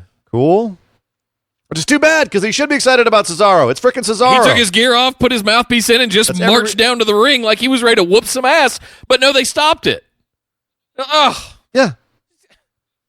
It was great. I mean, that should have been something that was really like, the audience should have been like, yeah, Cesaro, especially the way he acted and everything. But they've been conditioned. They've been conditioned to not give a crap about Cesaro. And so sure enough, they didn't. They didn't give a crap about him. Yep. So we had a little brawl here and ended up in a 3-on-3 match in the main event. And as we said before, the crowd loved it. It was a totally standard WWE 6-man match. Like just note for note, with the possible exception of at the end, after Roman Reigns gets all of his shine and Superman punches everybody and spears the hell out of Cesaro, he tags in Ali, and Ali gets the 450 splash on Cesaro for the 1-2-3. Oh, how nice of you, Roman Reigns. You're going to give somebody else the pinfall. Okay, fine. The crowd loved it at the place. I was bored out of my mind for all this, Nick, and it's maybe because I watched so much of this and I've seen it so many damn times. But that's kind of my point here is, am I being jaded because I've seen it so many times and I should look at the live crowd and how much they're enjoying it, and people who can just set aside all of that jadedness and just enjoy an exciting match for what it is? You're not wrong, but you're looking at it from the wrong perspective, and here's why. Okay. We've just spent the last hour and 40 minutes getting a hour and 40-minute Crown Jewel commercial. Not to mention the number of commercials that, to be fair, both AEW, NXT, and WWE have all amped up this week. Like there was a significant difference in the number of commercials that was going on this week. Monetize that audience while they can, I guess. But after an hour and 40-minute commercial, you're pretty excited when some dudes actually put on a wrestling match. So maybe that was just this kind of elation that, oh God, we're finally seeing a match. That's my take on it. I enjoyed it for what it was, but I'm with you. It's very formulaic. It was very by the numbers. I thought it was a decent moment at the end of the match to, set Ali up for the 450 splash to take the pin. Obviously, there's somebody's high on him backstage again. So I don't, it's fine. It is what it was. The first hour and 40 minutes was absolute hot garbage. And if we didn't do this show, I would actively be anti-Crown Jewel. Because we kind of already are anti-Crown Jewel. We just have to cover it because it's our job. If you didn't want to and the listeners didn't want to hear it, I would be okay with never talking about another Saudi Arabian event ever again on this show. Yeah. In my opinion, a title has to change hands at this event for anyone to give a crap about them ever in the future. And it's not going to. I agree. I think we will see. Honestly, one of their segments of the show I was entertained by was the segment that came right before the main event, and that was the supposed face-off between Cain Velasquez and Brock Lesnar. Rey Mysterio came out to the ring and said, the usual thing where, hey, man, I've got Cain Velasquez in my corner now. Brock Lesnar beat up my son. That's really messed up. Cain's going to even the score and give Brock another scar on the other side of his face. Oh, yay.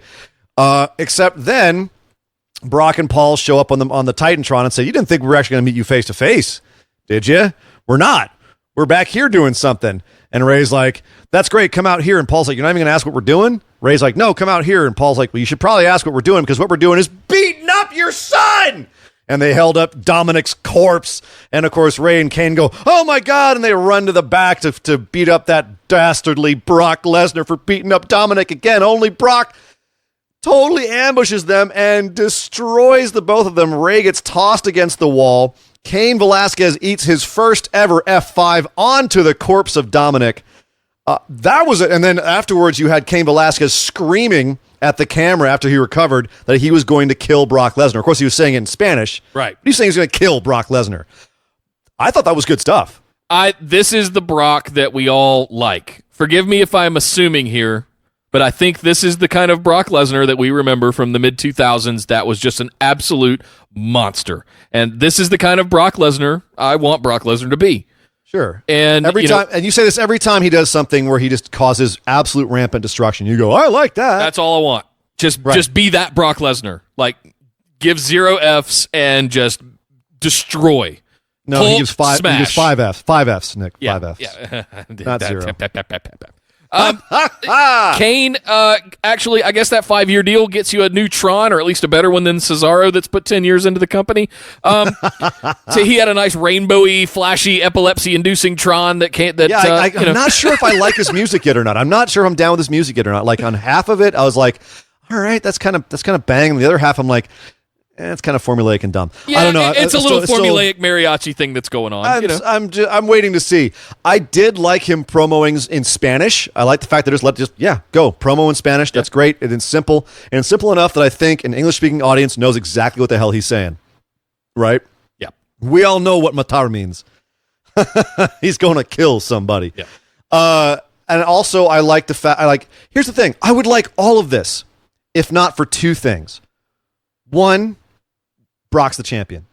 Belt doesn't need to be involved in this. This is a grudge match between a father and the father's best friend and their nemesis who's hurting that father's son. You don't need a damn belt on that. No. That's one thing. 2, the fact that it's for the belt and it's 2 MMA guys, one of whom has been with the company for a long time but doesn't really seem like he's got a whole lot of reason to show up all the time, even though I understand why they do that from a business standpoint. It's still, it's obviously going to grate with a lot of fans. Yeah. And then you have another guy who you just signed and have made into the biggest thing in the company, even though he's never wrestled a match in WWE, and he's barely wrestled a match ever. But all of a sudden you're jetting up to the top because he's big in the world of MMA. If this wasn't between 2 MMA guys, and if it wasn't for the belt, I would think this was absolutely awesome. I'm fine with it being 2 MMA guys. I agree with you on the belt. The belt doesn't need to be involved with this. You just ripped it off of Kofi Kingston for this. Oh, so that's what I ultimately come down to, is that's what we're getting after a great run and reign by Kofi Kingston, and all of the work that went into that to building that up. You just all throughout 2019, literally for almost the entire year, you've now thrown it away for something that makes the title sort of irrelevant.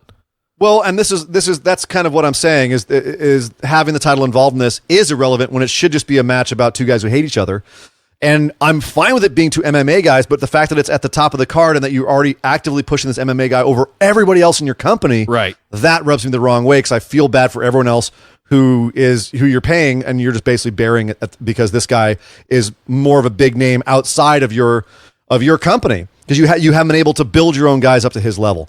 Anyway, that's been done forever. So yeah, that's been done. We've talked about that ad nauseum. Everyone has. But the thing that you brought up I want to talk about is Kofi Kingston, because he had a match on this show. You had the New Day and Big E. Kofi Kingston and Big E from the New Day versus Bobby Roode and Dolph Ziggler. Rudolph. And utterly meaningless. And the whole thing was just was Ziggler and Roode won, and then every other tag team came running out to get involved, and there was a big scuffle. And by the way, there's a tag team turmoil match at Saudi Arabia. Literally the only point of this match. Yep. And Kofi was just, no big deal. I'm out here tossing pancakes. I'm just a glorified mid-carder again. I'm a pancake-throwing mid-carder again. Unbelievable. I feel bad for ever caring for that whole Kofi angle. Like, that's what WWE has taught me. Again, and this is an ongoing thing. This is just the most egregious example in recent memory. And just all the things that they've been doing in the auxiliary, we've completely pushed aside the fact that Kofi Kingston was even a champion at all. The only vestigial aspect we have left of it is the fact that he's the first guy coming out of the big weird blue spaceship that's trying to crush a crowd at the SmackDown intro. So yeah, that was frustrating. And what's even more frustrating is apparently next week on SmackDown, we've got Revival versus New Day for the tag championships. Did the New Day not just lose to Rude and Ziggler? Why do they get a title shot? I have no idea why is Rudolph even still a thing, honestly, in my opinion. Hashtag WWE logic. That being said, one other thing I liked about the show, let's get some good stuff in here too, so we're not all doom and gloom. Daniel Bryan came out to address whether or not the Yes Movement was completely dead, as he'd proclaimed it a few months back, and who should come out to interrupt his interview but Shinsuke Nakamura and Sami Zayn. I liked this segment because Sami called out everything that's been happening recently with Daniel Bryan, from his heel turn, his turning on the fans, etc., and said, well, if that's the case, buddy, why don't you join us? And they held out their hands like, hey, man, join up with us. And Daniel Bryan no-sold it, walked between them and walked away, looking like he was deep in thought. And Sami and Nakamura were sitting there, he'll come back. He'll come back around. So this, to me, looks like we're building a Daniel Bryan Shinsuke Nakamura feud, where obviously they're on the road to trying to make Daniel Bryan a face again. Whether or not that will include all the trappings of his last face run, the Yes Movement and all the rest of that, remains to be seen. I kind of hope not. I like serious face Daniel Bryan if they're going to do it. I prefer serious heel Daniel Bryan, but whatever. If that's done with, then at least serious face Daniel Bryan against Shinsuke Nakamura, a man who he has a lot of history with in real life. So I could be really excited about a Daniel Bryan Shinsuke Nakamura feud. How about you? That I would be all in for. They would try and kick each other to death as long as it doesn't descend into dick punches, which it might. You've still got Daniel Bryan in this pseudo heel persona that he's been running all year, and here's Shinsuke Nakamura, who is full on heel with Sami Zayn in his corner. Does D-Bry sound good in an Intercontinental title picture? Absolutely he does. I'm all for that. I just don't know if this is the right time to do that. Are we done with the Roman thing now, all of a sudden? No, Roman looks like he's going for, from what I saw, they're having a lot of interaction between Roman and Corbin, at least in the six-man tag. And then after the show on Backstage, Roman was attacked by Corbin during the Backstage show. And they've already announced next week on SmackDown, Roman Reigns versus Baron Corbin. So there you go. As we suspected last week, it will be Roman and Corbin and Daniel Bryan, Shinsuke Nakamura. All right, let's see how that shakes out. It could be mad worse. At all that. Well, here, how about this? They brought the Firefly Funhouse back, and basically by the end of the episode, everything was back to normal. They established that nothing had been burned down. Ramblin' Rabbit was dead at the beginning of the show, strangely enough, with a giant wound in his head, not because he was burned. Interesting. But he came back to life magically in the middle of the show, and then was, by the end of the show, being eaten by Mercy the Vulture. So what did you think about the reset button kind of action that they did on Firefly Funhouse? Two things. One, it stunk of Vince. It absolutely stunk of Vince. Oh, they'll forget about it. Oh, just bring the Rabbit character back. Yeah. Oh, Mercy. That was my whole. This was probably. I didn't like this one at all. I honestly didn't. No. Really? And I don't know where it's going now, because they pulled the wind out from its sails by having Seth set fire to it. So now we don't get any of the Fiend in between, who you would think that would somehow manifest the Fiend with Seth burning down the Firefly Funhouse. But at the same time, where is he? The lack of consequences were what bugged me. I didn't have a problem with this reset episode. If you're going to just hit reset, all right, fine. This was fun. We got to see how Ramblin' Rabbit comes back from the dead. There were the fact that Bray used the heel glove on him. All of that was interesting stuff. But the fact that there were no consequences, that kind of sticks in my craw a little bit. And they just killed him off again by letting Mercy eat him. Oh, Mercy. Well, but that's right. But that's his character. All right, that's a trope that's been around for a long time, and it's kind of fun. It's the who killed Kenny, right? Oh, you bastards!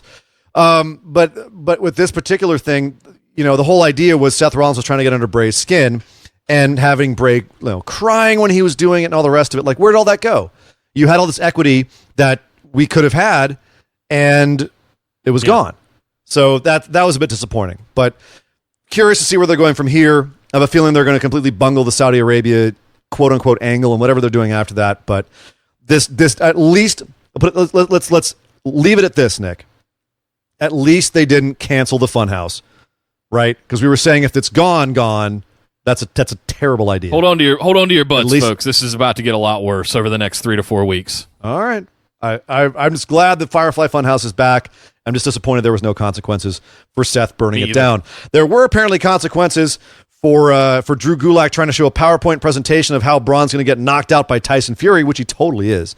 And Gulak was supposed to have a match with Kalisto, coming out with all of his piñatas and colorful Mexican sabor. But Drew Gulak tried to have this match. Started off as a match. Braun came out, scared the pants off of Gulak. Gulak ate a Salida del Sol. He gets squashed again. Braun kills him again. Screams at Tyson Fury. That's the segment. Oh, so glad Drew Gulak didn't get pulled to NXT or is still not in 205 Live. So glad Vince got his hands back on him. He's back to doing PowerPoint presentations and getting squashed. Yeah. Awesome. Great. Awesome. I'm very curious to see what happens to Gulak once he's done putting over Braun here. So, nothing more to say about that. Nikki Cross. She's got a match with Mandy Rose at 8. Well, it was a match, and Bayley, she was on commentary with Sasha Banks, and it was fine. That was all well and good. Mandy wins, and now she's going to face Bayley. And that was the thing. As I wrote in my notes, Nick, do you want to read what I wrote in my notes there? Day ye can that Bayley has a chance against Nikki. Close enough. We'll get you to do a Scottish accent yet. Probably not, but I'll try. Do you think that Bayley has a chance against Nikki? Like, do you think that Nikki's going to win this, or is Nikki just being set up to take the fall against Bayley like they always do? Being set up to take the fall. You just turned Bayley. You just turned arguably one of the faciest of faces heel and buried her entire gimmick for the last decade. You're not going to take the title off of her right now. No. But my question is, Sasha was sitting there on commentary just basically being window dressing. What are they thinking with Sasha? I don't know. I think they're writing it 30 minutes before the show, you know? Yeah, she's losing to Bayley in Hell in a Cell, and now she's Becky's little buddy, or Bayley's little buddy. That's just I don't know what the hell's going on here.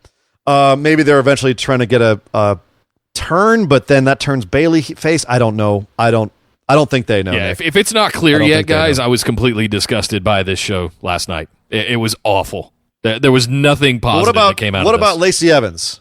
Lacey Evans comes out and squashes Cameron Connors. I like the way they did this with Lacey coming out and saying, I don't even have to face you. You're nasty. I'm just going to walk away. You can take the victory. And she starts walking away, and the ref starts counting, and then Cameron starts counting, and they get to about 8, and Cameron turns around. She's so happy she's going to get a quick victory over Lacey Evans, and Lacey turns and runs back in. 1-punch KO. 1, 2, 3 on Cameron. Was that a fun, because this is my opinion, Nick, and I want to hear yours. I thought that was a quick, easy way to give Lacey a squash, show her character, and play to her strengths. No, you got a lot of story in there. You got a lot of personality in there in 5 minutes, and it was good. Exactly. Yeah. This is what they should have been doing instead of having her catwalk out for 3 months. Yes. Is this kind of thing. Yes, exactly. Thank you. Okay. This is the proper use of Lacey 100%. Evans, yeah, this is the way to use her. Was it right to bring her out right away and put her in a feud with Becky for a title? Probably not. It should have been this kind of stuff. Yeah, that was a terrible idea. They should have been building her up for 3 months as opposed to having her catwalk out. Agreed. So at least they used her right on this episode of SmackDown, which was a hot dumpster fire, especially coming after what a really solid Raw it was this week. So I'm very nervous for SmackDown, given what we've seen so far since they've gone to Fox. They should be a lot more worried about their product right now than it appears that they are. Just my 2 cents. As we said, next week on Friday Night SmackDown, we've got Bayley, Mandy, and Sonya tagging up against Nikki, Dana, and Carmella. We got Roman Reigns versus Baron Corbin. We have the Revival versus the New Day for the tag championships, as I said, and Bray Wyatt will be on Miz TV. Interesting. That should be. So we are going to get the Mr. Rogers Bray Wyatt, the Firefly Funhouse Bray Wyatt, actually in the ring now and not on the Tron. That could be interesting. That's a first. One would assume. Yeah. One would assume. So I'm curious what they do there.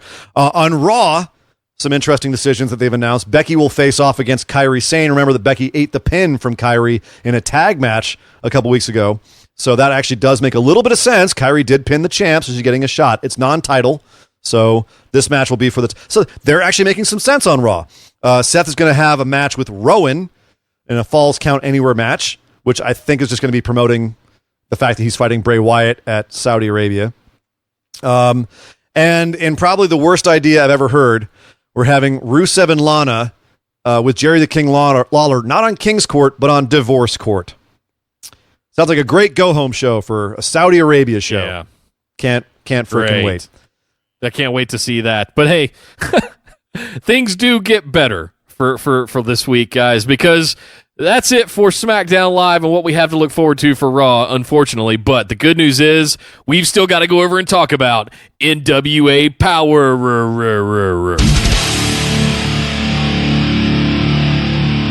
So really quickly, like if you didn't, it's an hour-long show. If you didn't watch this, I really recommend it. They're having a lot of fun over in NWA Power.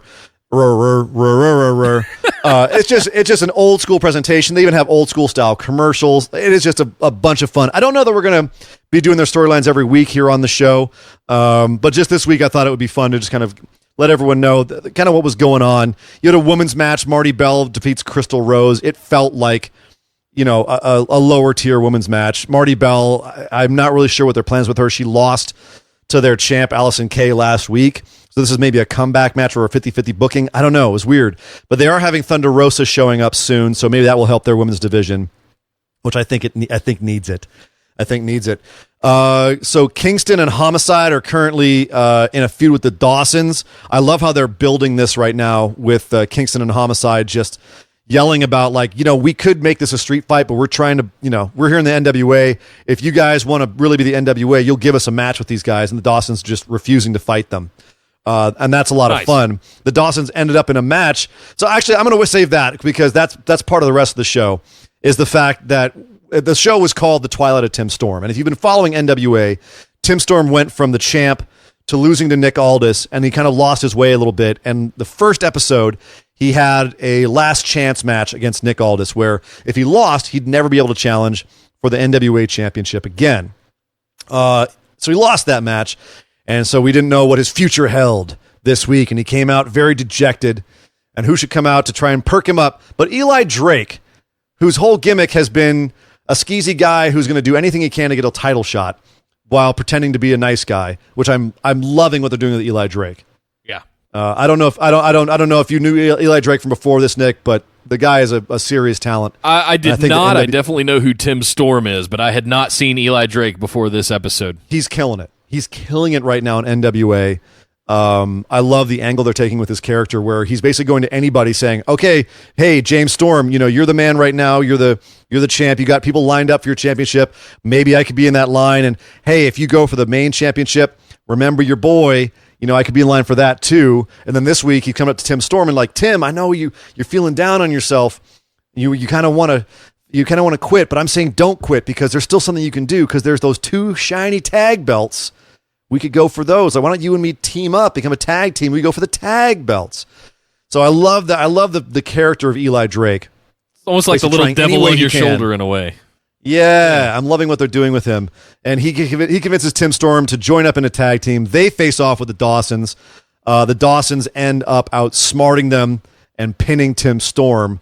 And the show went off air with Aldis coming out to check on Tim Storm, who was pretty messed up by the Dawsons after the Dawsons got chased off by Kingston and Homicide. So they're doing a nice little bit of blending everything on that top level there.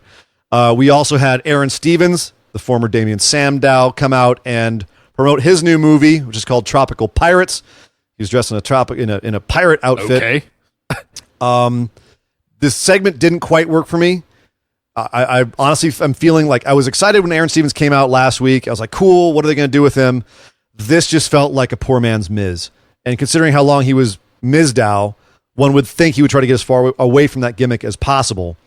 But I'm not digging what I'm seeing from Aaron Stevens. Well, it sounds like he is trying to do that by being a tropical pirate. No? Yeah, well, but he's saying, like, to go check out my movie. I'm a movie star. Look at my acting. Okay. Yeah, I see what you're saying. Yeah, that's not the right way he needs. But I don't want him to go back to the intellectual gimmick either, you know? He's already kind of, but that's what I'm saying. He's kind of doing I know. I don't know what else to do with him. Yeah. So a couple more things they had this week. Caleb Conley is kind of an up-and-comer.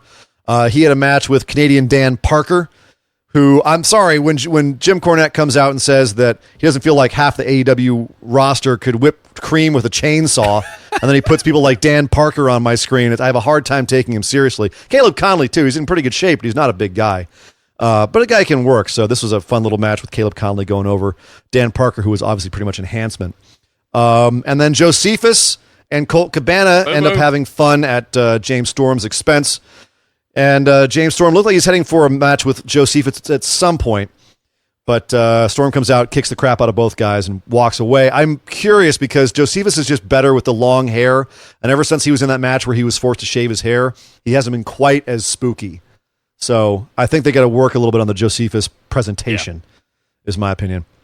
And finally, the champ, Nick Aldis, Mr. 10 Pounds of Gold, came out, basically said no one's really ready for the number one contendership. He sees a lot of people who are almost there, but just doesn't quite see anybody, so maybe he'll have to go to other promotions and find someone to challenge over there. Oh, and by the way, he's got his valet with him, and she never talks. Right. And Gally always tries to get her to talk, and she just won't talk. And finally this week, he just got a chance to ask her, like, why don't you talk? And she just didn't say anything. Yeah, everybody thinks that it's because Nick Aldis says that she can't talk. Right, but Nick Aldis stepped back and said, there, she didn't talk. She'll talk when she wants to talk. All right, cool, we're gone. Interesting. I'm not sure what they're doing there with that, but it's interesting. It's keeping me hooked, and I'm looking forward to seeing more of it. So, yeah, NWA Power is putting on a really... If for an hour-long show, if you got an hour to spare, it's really entertaining. Yeah, it is. So little love thrown there for NWA Power. I'm having a lot of fun with it. And it's a good throwback show. Yeah, it is. It's good to go back to a studio again. I think that's one of the things I take away from it. It's a dynamic that the professional wrestling scene has kind of lost in the last 30 years. So seeing this come back again is like, ooh, I remember when I saw the Horsemen and Ric Flair, and oh god, I forgot how good this was. Oh yeah. To paraphrase Finn Balor, this is kind of like going from Broadway to off Broadway and seeing a nice intimate theater, and sometimes that's the best theater.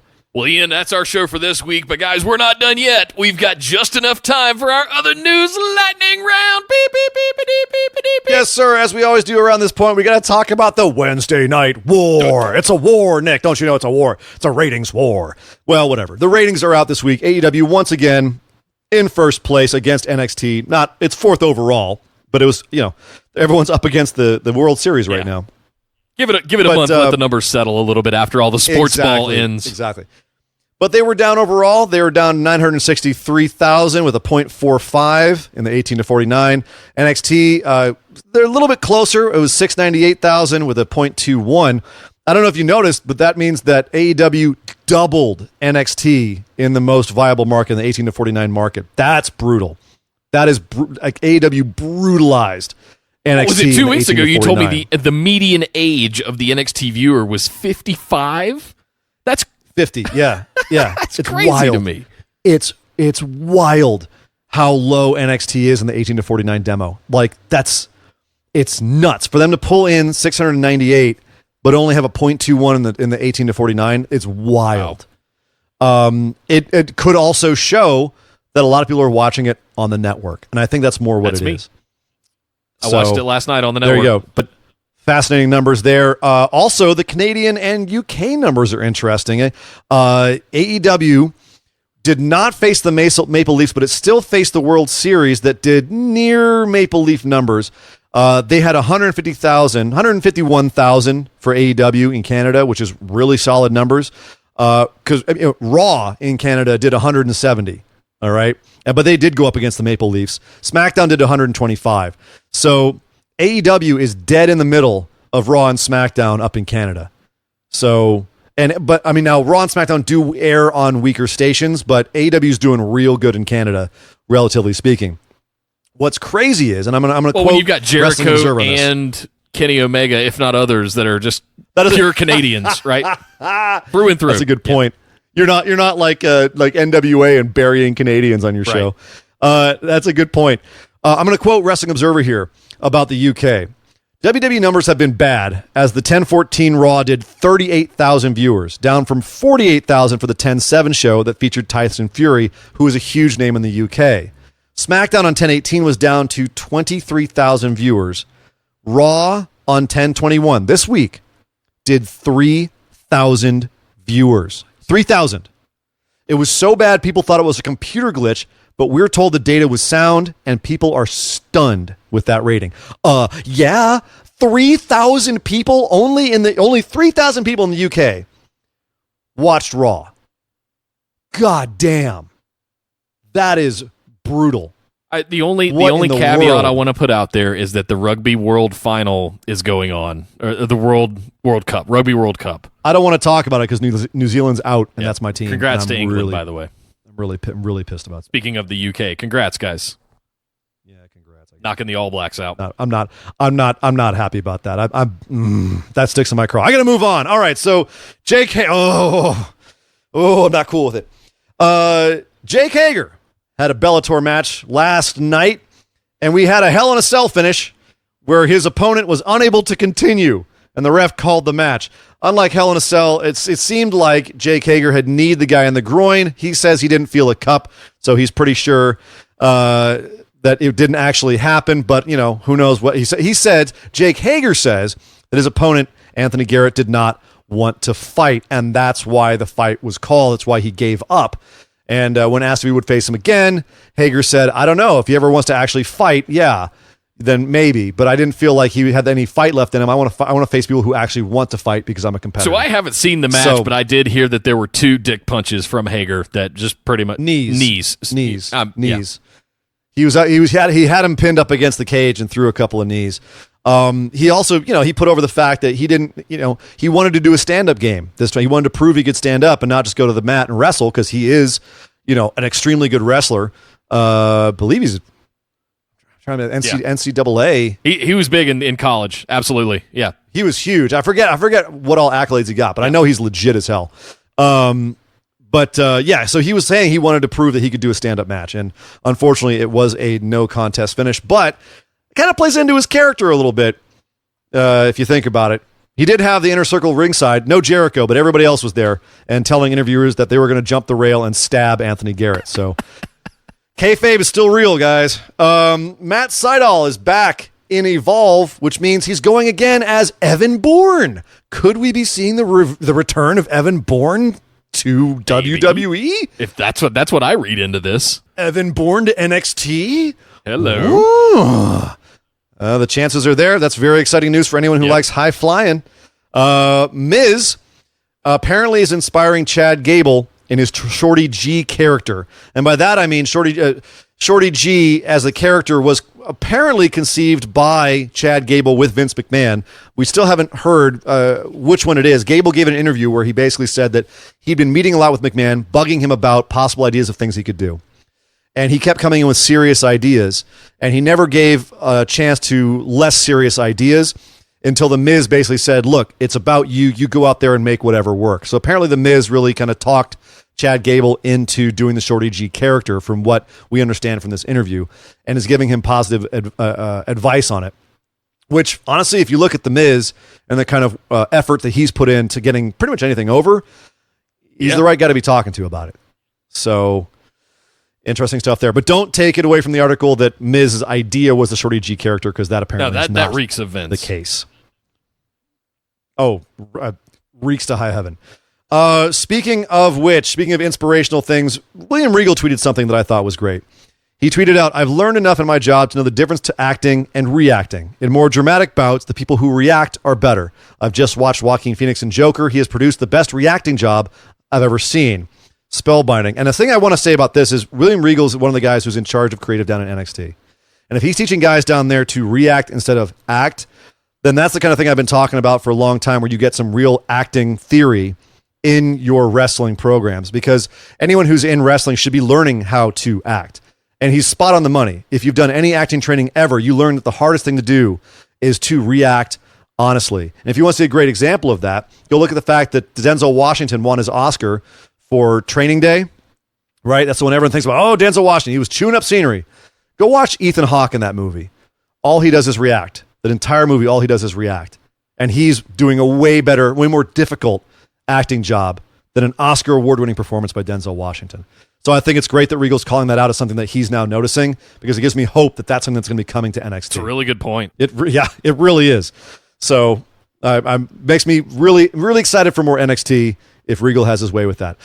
There is video on TMZ of Jimmy Uso's DUI arrest. Have you seen this yet, Nick? Oh, God. You watched this? No, and no, nor will I. Nor will I. Okay, good, because it's pretty embarrassing. Dude was ham-boned. I think we've had it posted on our Facebook discussion group if y'all are interested. LaParca, I hope he gets some help. That's all I'll say about that. Well, Go get some help, dude. Probably where they are right now. It's where the Usos are right now. One would hope. LaParca needed more surgery on his neck. His C4 vertebrae apparently was something was wrong with it. He broke his neck, was the report that we were getting. So he needed to get more surgery. It's still uncertain about his future right now. We don't know what kind of permanent damage is going to be happening with LaParca, but best wishes to him and hope he gets better very quickly. He is a living legend. Over in Impact news, there will be a Brian Cage and Sami Callihan rematch on the AXS TV debut, the Access TV debut of Impact. Sadly, I've already had the outcome spoiled for me, so be careful about spoilers out there. But yeah, Cage and Callihan, round 2 for the championship for the Access TV debut. Also, Impact news, Ace Romero signed to Impact. After that bump, he took it Bound for Glory. They better damn well sign that boy. No kidding. Sign him. So that's awesome. Ace Romero now on contract. Pay that man his money. Pay this man his money. He will splash the pot whenever he likes. And finally, AEW got themselves a legit boxer too. It's not just Tyson Fury in WWE. Olympic bronze medalist Anthony Ogogo has officially signed with AEW and already started an angle with who did he punch out? MJF. He punched out in the middle of a ring. So MJF said, "You can't knock me out," and he just KO'd him. So great stuff. Anthony Ogogo has been talking about getting into wrestling for a while. He's been training for a while. I think, honestly, having seen some of his promo work, I'm excited to see this guy come in. So keep your eyes out for Anthony Ogogo in AEW. And that is the news, Nick. Well, thank you very much, Sir Ian Dangerous, and thank you guys for hanging out with us today on this show. Even though we're not live, I'm certainly missing it at this point. I've already gotten yelled at by the hotel staff for being too loud. So there we go. It was a fun show. Oh, no. How dare I be so loud? How dare you? But guys, so forgive me if I'm being a little bit quieter right now. So guys, if you want to come and join us, head over to Facebook.com, search for Busted Wide Open, like our page, and send us a join request to get into the group. It is the hub of our operation over there, and we absolutely love having everybody in there. Thank you very much for everybody for hanging out in there. But you also want to get into our Discord server. That's our online community where everything is live all the time, all live all the time, all live chats in different channels, every spoilerific content, etc. So if you want to post spoilers, you want to talk about happenings that go on throughout the week or at pay-per-views, the Discord server in community is the place to be. Make sure you're in there. You can also follow us over on Twitter and Instagram at BWO Podcast, streaming live, except for this week, on YouTube at youtube.com/bustedwideopen. You can find all kinds of good content. We're on the race to 1,000 subscribers, so make sure you hit that subscription button and hit the little notification bell so you get alerted anytime we put up new videos, which is going to be happening a lot more coming soon, as well as events when we schedule that will be going live throughout the week. By the way, Tuesdays, 8 p.m. Eastern, Saturdays, 3 p.m. Eastern. That's when we do our live shows on YouTube, so you make sure you're subscribed so you get those notifications, and you can come and join us in the chat as we record the show. Last but certainly not least, thank you to all of our patrons. If you'd like to get involved with this, head over to patreon.com/BWO. Sign up for one of those awesome reward tiers to get the ability to ask listener questions, get a copy of the show notes for every single episode, and at the $10 tier, you even get bonus episodes every single month. So you don't want to miss out on that over at patreon.com/BWO. My name is Nick Howell. You can find me on Twitter at DataCenterDude. And I am Sir Ian Dangerous. You can find me on Twitter at Sir Ian Dangerous. And Nick, if you need to be quiet during this part, why don't you whisper your part right here? By God! Would somebody stop the damn match? This show is part of the Orbital Jigsaw Network. For more episodes, subscribe to us on iTunes, Google Play, or Stitcher Radio. For details and show notes from each episode, check us out, orbitaljigsaw.com.